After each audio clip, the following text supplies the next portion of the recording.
Բարև ձեզ հարգելի հեռուստատողներ, մենք շարունակում ենք մեր աշխատանքը Պոլիտիկայում YouTube-յան ալիքի եթերում, այսօր աշխատանքային օր է եւ մենք ձեզ ենք ներկայացնելու ինչպես ամեն աշխատանքային օր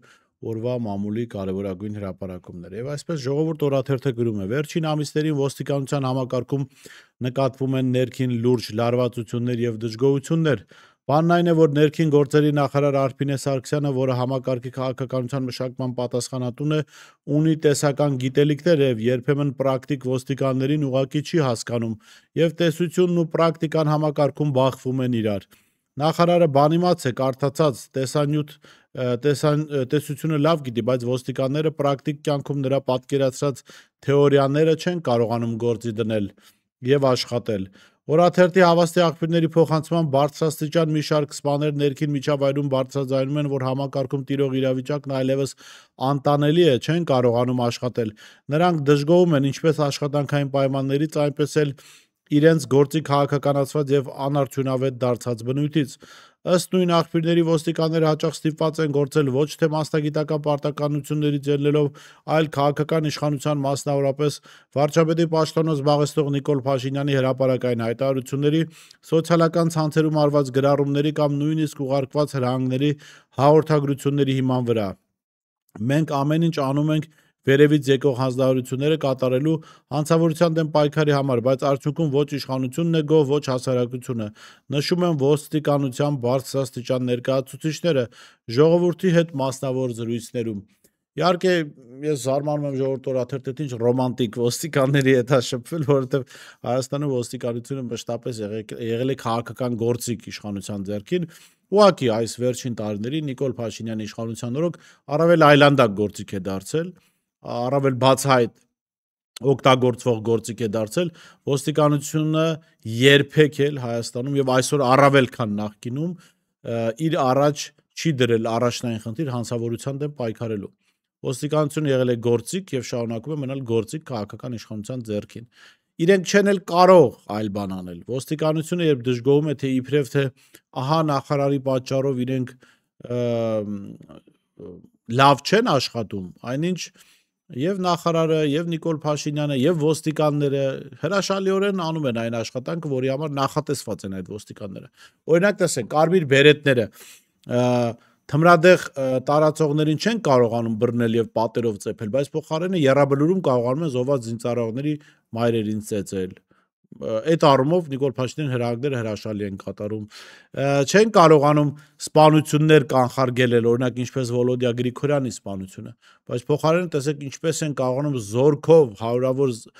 ոստիկաններով, հատուկ ծառայության աշխատակիցներով վազքի մրցույթ կպնել Վարդան Ղուկասյանի հետ Գյումրիում։ Այնպես որ թող այդ բարձրաստիճան ռոմանտիկ ոստիկանները չդժգոհեն, իրենք հենց դրա համար էլ նախատեսված են։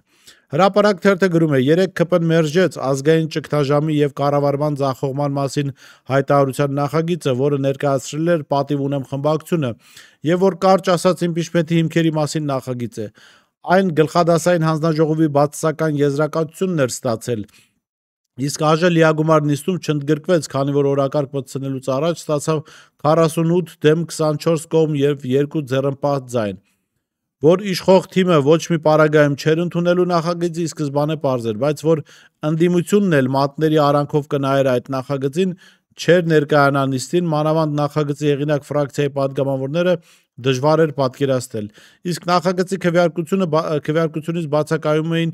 Թագուհի Թովմասյանն ու Մարտուն Գրիգորյանը, չհաշված հավերժ բացակայող Իշխան Զաքարյանն ու Հայաստան դաշինքից էլ 7 падգամավոր։ Այո, ճիշտ է նկատել հրապարակ օրաթերթը, սա աբսուրդային իրավիճակ է, այսինքն Թագուհի Թովմասյանն ու Մարտուն Գրիգորյանը ստորագրել են իմպիչմենտի փաստաթուղթ,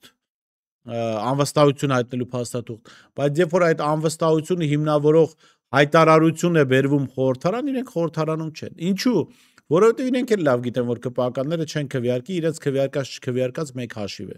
Այսինքն իրենց ժամանակը գնահատում են, անիմաստ բաների վրա ժամանակ չեն ծախսում, բայց փոխարենը այս շոուներով զբաղեցնում են ժողովրդի ժամանակը, խլում են ժողովրդի ժամանակը, խլում են քաղաքական դաշտի ժամանակը լուրջ հարցերով զբաղվելու փոխարեն զբաղվում են այս հիմար պատմությամբ։ Հրապարակ օրաթերթը գրում է. Հոկտեմբերի 2-ին Բարձրագույն դատական խորհրդում անցկացվել է քրեական մասնագիտացման դատավորների հավակնորդների քննություն, որին մասնակցել է 36 անձ։ Քննությանը մասնակցած երկու թեկնածուի մասին հրապարակը գրել էր, որ մեկը Ներսես Զեյնալյանն է, արդարադատության նախարար Սրբուհի Գայլանի խորհրդականը, մյուսը ԱԺ Ալեն Սիմոնյանի օգնական Կարլեն Գրեյանը։ Իդեպ, նոր տեղեկություն ենք ստացել, որ քննությունը մասնակցել է նաև մի քանի ընդդիմադիր նախորդ երթին մասնակցած եւ երթից հետո կալանավորված տաշիրցիների գործով դատախազ Հայկ Ավետյանը։ Տեղեկացանք, որ Բարձրագույն դատական խորհրդում ամփոփվել են քննության արդյունքները եւ քննությանը մասնակցած դատավոր դառնալու հայտ ներկայացրած 36 անձանցից ոչ մեկը չի կարողացել նվազագույն շեմը հաղթահարել, չի ստացել 80 միավոր, այսինքն ոչ մեկ չի անցել երկրորդ փուլ, իսկ առաջին փուլը սովորաբար ավելի հեշտությամբ է հաղթահարում, քան երկրորդը։ Սա այն ամենն է, ինչ պետք է իմանալ ԿՊԱ-կանների մերձավոր շրջապատի մտավոր ունակությունների մասին, տեղեկացվածության մասին, այլ իրենց մասնագիտությանը տիրապետելու մասին։ Իրավունք թերթը գրում է. իշխանական կուլիսներում շշուկներ են պտտվում, որ վաղարշապատի ընտրություններում ԿՊՆ-իր քաղաքապետի թեկնածուին Արգիշտի Մեխակյանին դարձնելու է պարզապես խավության նոխազ, իրականում Փաշինյան Նիկոլի սրտի թեկնածում Արամ Զավենիչի Հանրապետություն կուսակցությունից առաջադրված քաղաքագետ կոչվող Հարություն Մկրտչյանն է, որն ագրեսիվ ելույթներով է հանդես գալիս ընդդեմ ամենայն հայոց կաթողիկոսի եւ հոգեվորականության։ Այս ուղղությամբ ըստ էության Արգիշտի Մեխակյանը չի արդարացնում Փաշինյան Նիկոլի սպասումները, միևնույն ժամանակ հեչ Նիկոլավարի չի լինի Արցախի ազատագրողներից Մեխակ Մեխակյանի որդուն քաղաքապետ դարձնելը, ուստի իշխանությունը ժպտալու է Արգիշտի դեմքին, բայց տակից սատարելու է Հարություն Մկրտչյանին։ Նույն աղբյուրներն ասում են, որ բոլորը սա հասկացել են, միայն Արգիշտին է ինչ որ պատրանքներով ապրում, թե հեսա քաղաքապետ է դառնալու։ Ես այսօրվա մեր մամուլի հրապարակումների ռոմանտիզմի վրա զարմացած եմ։ Հարություն Մկրտչյանը 50+1 ձայն չի կարող ստանալ անգամ իր ընտանիքի անդամների շրջանակում։ Էլուր մնաց համայնքում Արգիշտի Մեխակյանը, այո, Նիկոլ Փաշինյանի գաղափարական հետևորդն է, այսինքն հակահայկականության այս գաղափարի հետևորդներից մեկն է, եւ Նիկոլ Փաշինյանը ամեն բան անելու է Արգիշտի Մեխակյանին դարձնելու քաղաքապետ, այլ բան, որ Արգիշտի Մեխակյանը չի դառնալու քաղաքապետ, եթե օրենքներ չխախտվեն հանուն այդ նպատակի։ Ժողովուրդ օրաթերթը գրում է. վերջին օրերին սոցիալական ցանցերում նոր թրենդ է առաջացել, իշխանական падգամավորները հերթով ցուցադրում են իրենց աշխատանքային գործողումները մի քիչ Ժնևում, մի քիչ Փարիզում, մի քիչ էլ սպասվող հանգստի հաջորդ վայրերում, իսկ նրանց վայելքների գլխավոր հովանավորը ՀՀՊ հարկատուն է։ Օրինակ ԿՊԱ-ական падգամավոր Հասմիկ Հակոբյանը այսօրին գտնվում է Շվեյցարիայում, նա այդ մասին չմոռացավ տեղեկացնել հանրությանը։ Լուսանկարի ուղեկցությամբ պատասխանն արձագանքն էլ չուշացավ։ Առողջապահության նախկին նախարար, ներկայումս սոցիալական հարցերի պատասխանատու Արսեն Թորոսյանը մեկնաբանեց. վայելեք իմ փոխարեն, իսկ տիկին падգամավորը ակնհայտ լավ տրամադրությամբ պատասխանեց. հաջորդ անգամ միասին կգնանք։ Իհարկե պետք է վայելեն կյանքը, բահո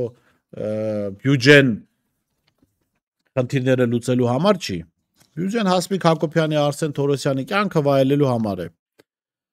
Թեմային շտապեց միանալ նաև ԿՊԱ-ական մյուս տուրիստը, գործողումների ամենաշատ մեկնողներից Սարգիս Խանդանյանը, ով հումորով գրեց, որ այս անգամ չի հասցրել Շվեյցարիա գնալ, բայց մյուս անգամ անպայման կգնա։ Իհարկե կգնա, Սարգիս Խանդանյանն էլ կգնա, ԿՊԱ-ականներն էլ կգնան, իրենց մամաներն էլ կգնան, պապաներն էլ կգնան, քանի կա պետական բյուջեն, քանի կա արտաքին պարտքը, քանի կա պետական պարտքը, որը անցել է 13 միլիարդ, ԿՊԱ-ականները պիտի իրենց լավը զգան, շվեյցարիաներից, եվրոպաներից տուն չգան, գործողումներ գնան, գործողման վճարներ ստանան, շատ բարձր աշխատավարձ ստանան։ Մի խոսքով, ԿՊԱ-ականների կյանքում պիտի ամեն բան լավ լինի, քանի կա Պապկեն Թունյանի հարևան Պողոսը։ Հրապարակ թերթը գրում է. Մայրաթորը 3 կարգալույց հռչակեց մատնիչ Արամ Քահանա Ասատրյանին, ես կասեի Ստեփան Ասատրյանին, որովհետև այլևս քահանա չի ինքը։ Նրա համար հիմք էին ծառայել Արագածոտնի թեմի առաջնորդի զեկուցագիրը եւ Հայաստանյա Ծառաքելական Սուրբ Եկեղեցու Մայրաթոր Սուրբ Էջմիածնի պարգևների շնորհման եւ կարգապահական հարցերի հանձնախմբի եզրակացությունն առ այն, որ Ասատրյանը հրապարակային ելույթերով ու հայտարարություններով վարկաբեկել է հայ եկեղեցին, թեմակալ առաջնորդին եւ ծառայակից եկեղեցականներին, վերջին մեկ ամսվա ընթացքում պատարակներին միտումնավոր չի նշել ամենայն հայոց կաթողիկոսի եւ թեմակալ առաջնորդի անունները, շրջանցելով այդ եւ դրանով ըստ էության իրեն դուրս դնելով եկեղեցուց։ Արամը Օհանավան համայնքում գտնվող Հովանավանք եկեղեցու հոգևոր հովիվներ։ Մեզ պատմեցին, որ վերջին օրերին թերևս իմանալով եկեղեցու մտադրությունների մասին, իշխանության ֆանատները եկեղեցի են այցելել եւ փորձել են սադրել Տեր Արամի փոխարինող նշանակված Տեր Մանուկին։ Էլ եմ ասում, այլևս ինքը Տեր կոչվելու իրավունք չունի եւ քաղաքացիական անունով պիտի կոչվի, աշխարհական անունով Ստեփան Ասատրյան, համարյա թե Ստեփան Սաֆարյան։ Ուրեմն այստեղ ասում են, որ կանանցից մեկը Նիկոլ Փաշինյանի աջակից եկել եւ ալիցել է Տեր Մանուկին, հետո եկեղեցուց գնալու ճանապարհին ոդկը կոտրել է։ Ահա այսպես հետաքրքիր պատմություններով ավարտվում է այդ կանանց պատմությունը։ Խոսելով Ստեփան Ասատրյանի կամ համարյա Ստեփան Սաֆարյանի մասին, պետք է ասեմ, որ շատ մեծ ցավ ենք ապրում, որ հայրաքելական եկեղեցուց նման մարդիկ օգտվում են, այդ անունը հեղինակությունը վերցրել են իրենց վրա եւ հիմա անգամ դուրս թողնվելուց հետո գործում են եկեղեցու դեմ։ Բայց միևնույն ժամանակ պատմությունը երբեք անարդարության կողմը չի լինում եւ մշտապես արդարությունը վերականգնվում է։ Այս անձը Ստեփան Ասատրյանը վստահաբար պատմության մեջ իր գնահատականը ստանալու է, ընդ որում սա հերակա պատմության մասին չեմ խոսում, հերակա ապագայի մասին չեմ խոսում, շատ մոտ ապագայում կարծում եմ ինքը զղջալու է իր արածի համար, բայց ինչ որ իմաստով արդեն ուշ է լինելու։ Ժողովուրդ օրաթերթը գրում է. Հայաստանի Հանրապետության նախագահի պաշտոնը զբաղեցնողի գործառույթը համաձայն Սահմանադրության 123-րդ հոդվածի Հանրապետության նախագահը պետության գլուխն է։ Հանրապետության նախագահը հետևում է Սահմանադրության պահպանմանը։ Հանրապետության նախագահն իր լիազորություններն իրականացնելիս անաչառ է եւ առաջնորդվում է բացառապես համապետական եւ համազգային շահերով։ Հանրապետության նախագահը իր գործունեությունն իրականացնում է Սահմանադրությամբ սահմանված լիազորությունների միջոցով, սակայն ի հեճուկս օրենսդրության նախագահի պաշտոնը զբաղեցնող Վահագն Խաչատուրյանի միակ գործառույթը հանդիպումներն են, պարգևատրումները եւ գործուղումները։ Այս գործառույթների շրջանակում Խաչատուրյանը հոկտեմբերի 20-ին մասնակցում է Ակադեմիական Քաղաք Հայաստան գիտելիքի միջազգային ֆորում երրորդյա համաժողովին։ Էլ ինչ ակնկալիք ունեք նրանից։ Սա իրականում այն սահմանադրության խնդիրն է, որ հիմա դրված է պետության հիմքում, որտեղ նախագահին վերապահված է արհեստական ծառի ֆունկցիա։ Եվ բնական է, որ այդ ֆունկցիաներ ունեցող մարդը պիտի միայն վայելի կյանքը պետական բյուջեի հաշվին լուսանկարվի, մարդկանց տեսնի, հայտնվի թագու թաղմանը դագաղի հետ լուսանկարվի եւ այսպես շարունակ։ Այսօր այսքանն ենք առանձնացրել մամուլի հրապարակումներից, կհանդիպենք վաղը։ Իսկ դու արդեն որոշել ես, թե որ երկրներ պիտի այցելես 2025 թվականին։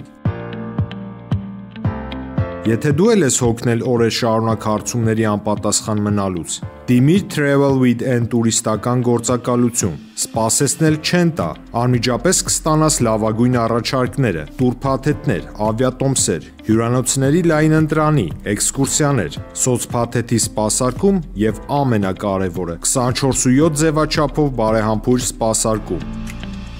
Travel with N 095 89 20 48